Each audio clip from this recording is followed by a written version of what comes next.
El síndrome ovario poliquístico es el trastorno endocrino más común a la edad reproductiva y la causa más común de infertilidad anovulatoria secundaria. Tiene una estadística de un 7 a un 20% con una prevalencia de un 18%. Y se dice que es un desorden sin identidad. Desorden sin identidad porque la causa hasta ahora en una gran mayoría es desconocida. Entonces, para hablar de las causas, tenemos una causa que se habla que es epigenética, que habla de que madres con síndrome de ovario poliquístico a nivel fetal tienen predisposición por el exceso de andrógenos que tiene la madre a que los fetos desarrollen, cuando desarrollen en el sistema fetal reproductivo, el efecto hipotalámico tiene un efecto adrenal sobre el feto y alteraciones en lo que es la foliculogénesis a nivel fetal. También este va a afectar directamente lo que es el desarrollo metabólico fetal, aumentando la resistencia a la insulina, aumento de la insulina a nivel fetal y aumento de la adiposidad visceral en el feto. También se habla que estos productos de madres con síndrome de ovario poliquístico pudieran tener una restricción del crecimiento intrauterino. Otra de las causas es desconocida, que es la más común actualmente. Entonces, los excesos de andrógeno es una de las fisiopatologías de lo que es el síndrome de ovario poliquístico, que se da por exceso de andrógeno. Ya sabemos la teoría de las dos células, las dos gonadotrofinas. Entonces se habla de que lo que va a haber es una hiperfusión a nivel de las células de la teca, que se van a crear, van a haber mucha producción de andrógenos, mas sin embargo va a haber una inhibición de lo que es la aromatasa y va a haber un aumento. Esta no se va a poder convertir en estrógenos, entonces la acumulación de andrógenos es lo que va a dar la anovulación crónica y va también a contribuir al insultismo, la obesidad y todo lo que conocemos en esto. También hay un esquema que habla que a nivel del músculo va a haber una hiperinsulinemia compensadora, va a haber un aumento de la estimulación de la insulina, por eso estas pacientes presentan una resistencia a la insulina. Esta va a amplificar la acción de la LH a nivel hipofisiario, va a haber un aumento en la estimulación de la LH también, porque no va a haber una retroalimentación negativa, la que ocurría cuando se producía la aromatización de los andrógenos, y esto va a contribuir a un aumento de la producción de andrógenos ováricos. Entonces, esto es una comparación de lo que pasa a nivel de la producción hormonal, lo que pasa a nivel del ciclo menstrual, más sin embargo, cómo se comportan las hormonas en una paciente con ovario poliquístico. Vemos la línea isoeléctrica de la LH no va a tener sus picos y sus valles tampoco, igual la FSH y el estradiol y la progesterona se van a mantener en el límite inferior de ambas. Eso va a pasar, lo que va a ocurrir es una anovulación persistente. Entonces, entrando un poquito en teoría, en el 1935 Steen y Leventhal dieron algunos criterios para el diagnóstico de ovario poliquístico. Ellos hablaban de pacientes que ellos hicieron un estudio de 7 pacientes aleatorias, las cuales en todas se presentaban en común lo que era la obesidad, el insultismo, el acné, la menorrea y ovarios alargados. Ya para 1990, la Sociedad de Reproducción Humana habló de lo que era el hiperandrogenismo, la anovulación, pero estas en su categoría no incluían lo que era la morfología ovárica para diagnóstico de ovario poliquístico. Steen y Leventhal en el 35, como bien dijiste, escogieron aleatoriamente 7 pacientes, pero esas pacientes tenían clínica de ovario poliquístico, de anovulación crónica. Entonces se decidió evaluar el estado, vamos a decir, desde el punto de vista con la parotomía, el estado físico del ovario, si tenía relación con el caso clínico en común.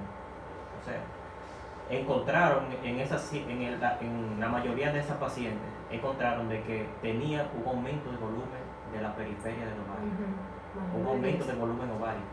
Decidieron hacer entonces cuña de ovario en esas pacientes y se demostró que el mayor porcentaje mejoró la condición. Entonces, ellos determinaron que la causa de anovulación podría ser entonces de causa ovárica directamente. Por eso ellos agregaron la morfología ovárica, pero ya para el 1990 no se tomaba en cuenta lo que era la morfología ovárica en ese entonces. Ya para los criterios de Rotterdam, que fueron en el año 2003, fueron varios criterios, pero con solamente cumplir 2 de los criterios mencionados por Rotterdam, la paciente calificaba para el diagnóstico de ovario poliquístico. Este hablaba de anovulación, hiperandrogenismo y hablaba también de la morfología ovárica, cómo se debía encontrar el ovario a esos momentos. A su vez, Rotterdam lo dividió en lo que fueron fenotipos. Se hablaba de un fenotipo A, B, C y D. En el fenotipo A, las pacientes tenían que tener anovulación, hiperandrogenismo y la morfología ovárica comprometida. Ya para el fenotipo B, solamente con la anovulación y el hiperandrogenismo, la paciente caían en la categoría del ovario poliquístico. Para el fenotipo C, las pacientes tenían que cumplir con lo que era el hiperandrogenismo y la morfología ovárica, y ya en el D, solamente con presentar anovulación y morfología ovárica comprometida, pues estas pacientes caían en lo que era el diagnóstico de ovario poliquístico. Importante pronóstico, un fenotipo A. A y B eran buen pronóstico, B y C eran pronósticos conservados en ese entonces. Entonces, aquí hay un cuadrito que compara un poquito los 3 que yo mencioné, los 3 principales. En el primero, que era el consenso de 1990, le dije que debía incluir estos criterios, que era la anovulación, el hiperandrogenismo, pero ellos excluían lo que era la parte ovárica en sí, la morfología. Ya para Rotterdam, 2 de los 3 criterios, como dije ahorita, la oligoanovulación, hiperandrogenismo y el fenotipo ecográfico del ovario poliquístico. Ellos excluían otras etiologías que podría presentar la paciente, o sea, otras causas de anovulación se excluían de lo que era los síndromes de ovario poliquístico. Y ya para la Sociedad de Exceso de Andrógenos en el 2006, incluía el hiperandrogenismo. En este se incluían las manifestaciones clínicas como el hirsutismo, la disfunción ovárica como la oligoanovulación, el fenotipo ecográfico que yo mencioné en Rotterdam, y ellas excluían otras etiologías para el diagnóstico de ovario poliquístico. Entonces, para la valoración de la disfunción ovárica, se debe estudiar lo que es la oligomenorrea o la menorrea. Se va a medir la progesterona en el día 21 o 22 del ciclo, siendo esta menor de 2.5, se va a tomar como diagnóstico o pronóstico. El gold estándar para el diagnóstico de ovario poliquístico es el seguimiento folicular más la medición de la progesterona. Dice que no se recomienda la relación FSH-LH para el diagnóstico. Anteriormente esta se realizaba mucho, pero ya se vio que en pacientes con síndrome ovario poliquístico muchas veces esta se mantenía normal. Entonces ya no se utilizó como diagnóstico, sino mejor como pronóstico. La hormona antimülleriana puede ser un posible marcador sustituto para síndrome de ovario poliquístico y no se recomienda el uso de la hormona antimülleriana de manera rutinaria para el diagnóstico del mismo. La valoración del hiperandrogenismo, existe una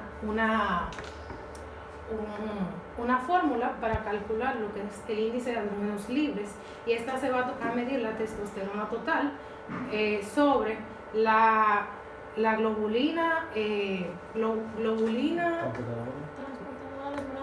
hormonas sexuales, y ese resultado se va a expresar en milosmol.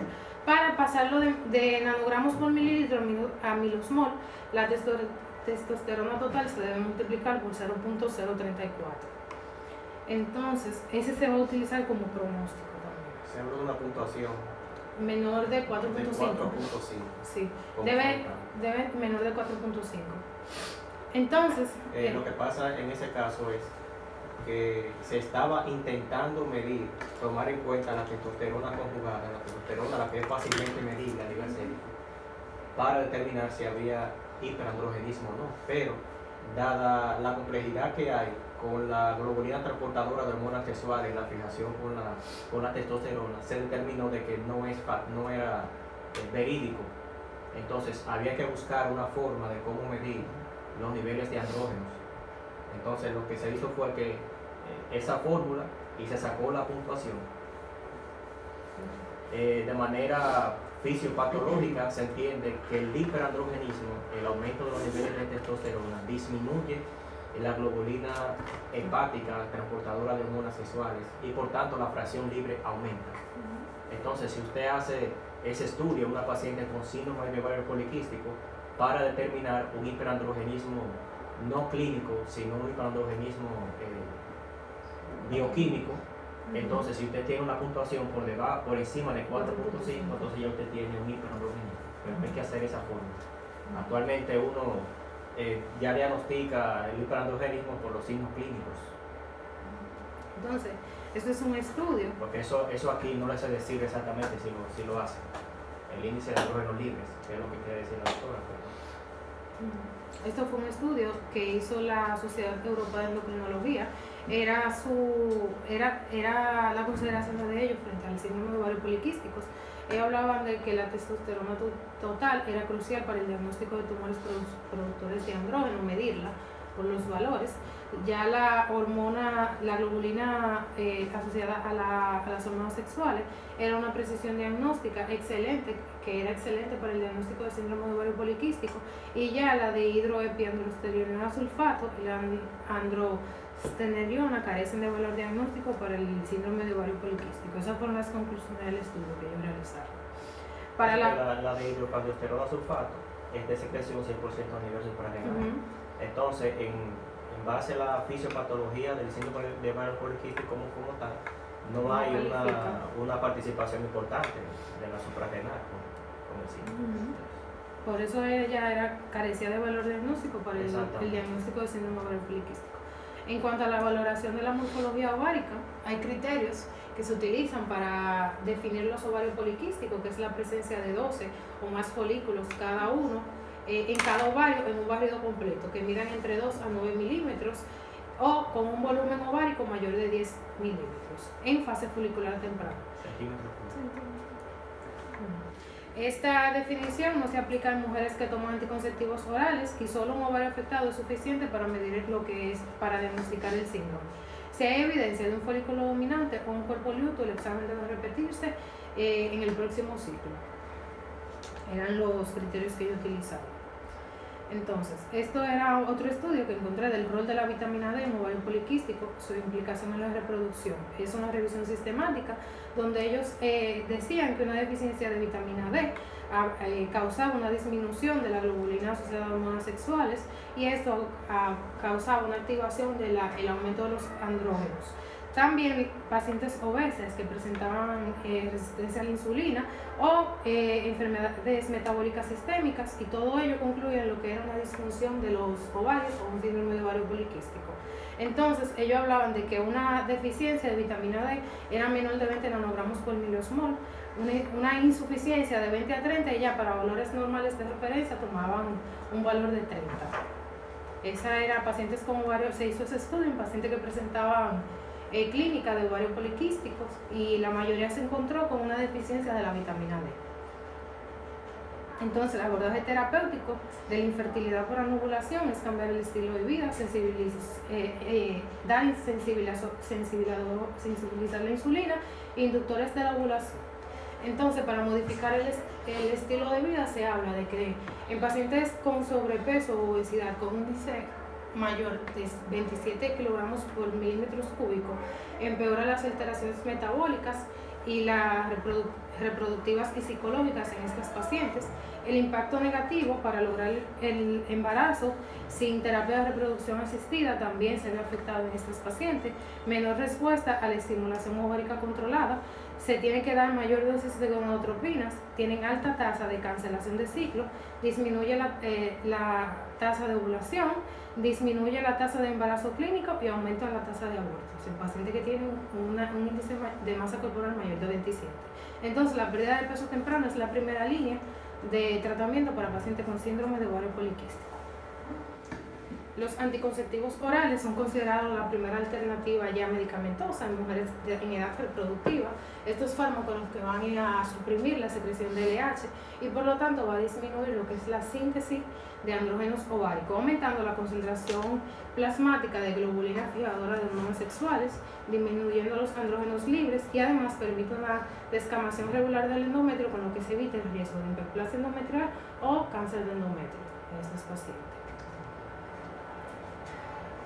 también esto es un estudio que hablaba del rol de la metformina en lo que era la inducción y la infertilidad en síndrome de ovario poliquístico, y hablaba que el porcentaje de ovulación que se vio cuando se dio metformina en conjunto con acetato de clomifeno fue la tasa más alta de un 72%, en cuanto a la tasa de embarazo un 22.2%. Ya cuando se dio acetato de clomifeno solamente, tiene una tasa de ovulación de un 29% con una tasa de embarazo de un 8%, cuando se utilizó el acetato de clomifeno solamente.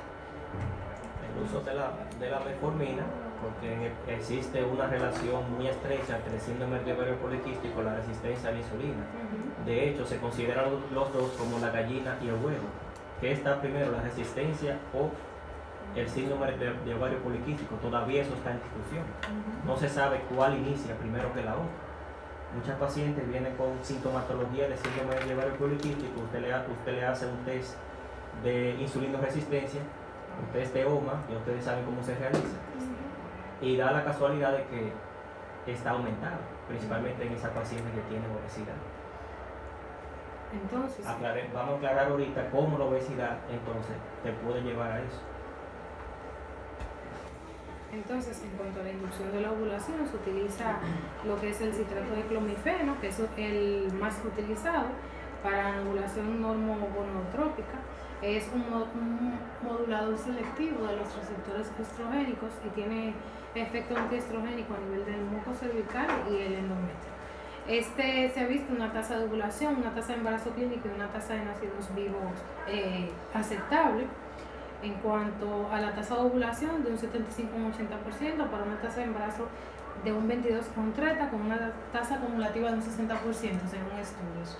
En ciclo de 3 meses de 50 miligramos por día, se ha visto una tasa de un 50% a 100 miligramos por día de 45% y ya de 150 miligramos por día de un 33%. Para ciclos de 6 meses con 50 miligramos, una tasa de un 60%, de 100 miligramos de un 66% y de 150 ya para un 38%. En el protocolo de tratamiento del citrato de clomifeno tiene un inicio del día 2 al 5 del ciclo. Dice que no hay diferencia en la etapa de ovulación ni en el embarazo clínico cuando tú inicias tanto el día 2 o iniciar el día 5. No se ha comprobado ninguna diferencia. Tiene una dosis de inicio que se relaciona tanto con el grosor endometrial y una dosis de 25 a 150 de inicio, midiéndose la FSH basal en el tercer día y con las medidas de lo que es el índice de masa corporal.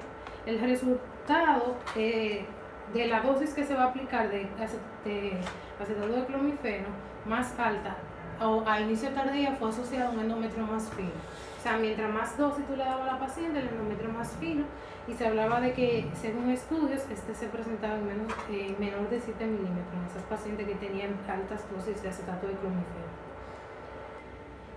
Entonces, este otro estudio que hablaba igual del acetato de clomifeno en conjunto con la metformina. También tenemos los inhibidores de la aromatasa, como el letrozol, que es el más utilizado actualmente, es una de tercera generación. Dice que no ha sido aprobado por la FDA todavía como inductor de la ovulación y no tiene efecto antiestrogénico a nivel del endometrio ni el moco cervical. Se da de inicio del día 2 al 5 del ciclo con una dosis de 2.5 a 5 miligramos por día, el letrozol. Entonces, el letrozol versus el acetato de clomifeno en síndrome de ovario poliquístico, se comprobó que el letrozol no está asociada no se asociaba a la tasa para ovario poliquístico para tratar la infertilidad con él. También la recomendación internacional de una guía basada en la evidencia sobre el manejo del síndrome de ovario poliquístico mencionaba que en ese momento el letrozol se consideraba la primera línea de tratamiento, pero actualmente todavía está en estudio porque el mismo no fue aprobado por la FDA. Se estaba anteponiendo, según críticas, por el efecto endometrial del citrato de clomifeno, que no lo da el letrozol, pero todavía está en estudio. Todavía no ha sido aprobado por la FDA.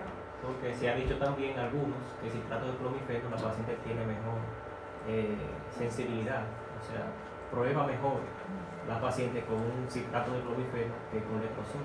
Pero está también el efecto endometrial que tiene citrato de clomifeno que no lo da el letrozol, por eso que está en estudio. Se hizo un estudio también aplicándose ambos medicamentos combinados, tanto el citrato de clomifeno como el letrozol, el cual concluyó que la combinación de letrozol más citrato de clomifeno está asociada a una tasa más alta de lo que es la ovulación y el embarazo clínico también.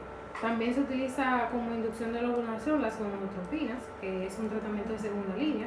Se da en pacientes que presenten resistencia al clomifeno, falla con agentes orales o sin otro factor evidente de infertilidad. Requiere un estricto control sonográfico, requiere un monitoreo hormonal, alto riesgo de embarazo múltiple, alto riesgo de síndrome de hiperestimulación ovárica, eleva el costo del tratamiento y requiere un manejo en lo que es la unidad de reproducción.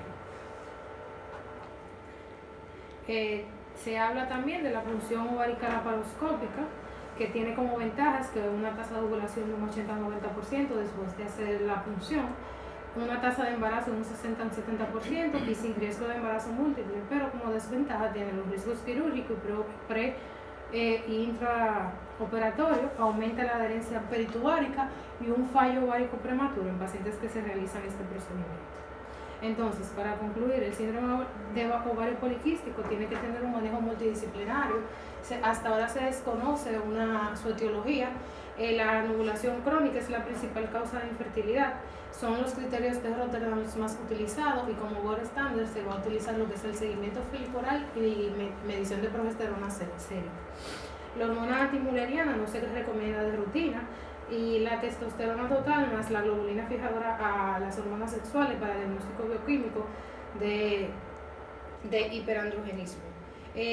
A nivel sonográfico, con un conteo folicular menor de 12 o mayor de 25 en sonografía de alta resolución o un volumen ovárico mayor de 10 para criterios sonográficos. Índice de andrógenos libres se llama esa testosterona total más la globulina fijadora a las hormonas sexuales. Dividido entre 100.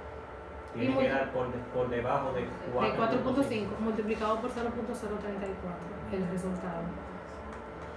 Y digo, para que dé 4.5 tenés que multiplicar por 0.034. La 25-hidroxivitamina D con valores menores de 30 deben suplementarse para mejores resultados. La pérdida de peso es la terapia de primera línea en pacientes obesas con síndrome ovario poliquístico. La metformina junto a inductores de la ovulación mejora la tasa de ovulación y mejora la tasa de embarazos clínicos. El letrozol debe ser considerado tratamiento de primera línea en pacientes con síndrome ovario poliquístico, que todavía está en boga ese punto. Las gonadotropinas deben usarse como tratamiento de segunda línea y el drilling ovárico es una alternativa.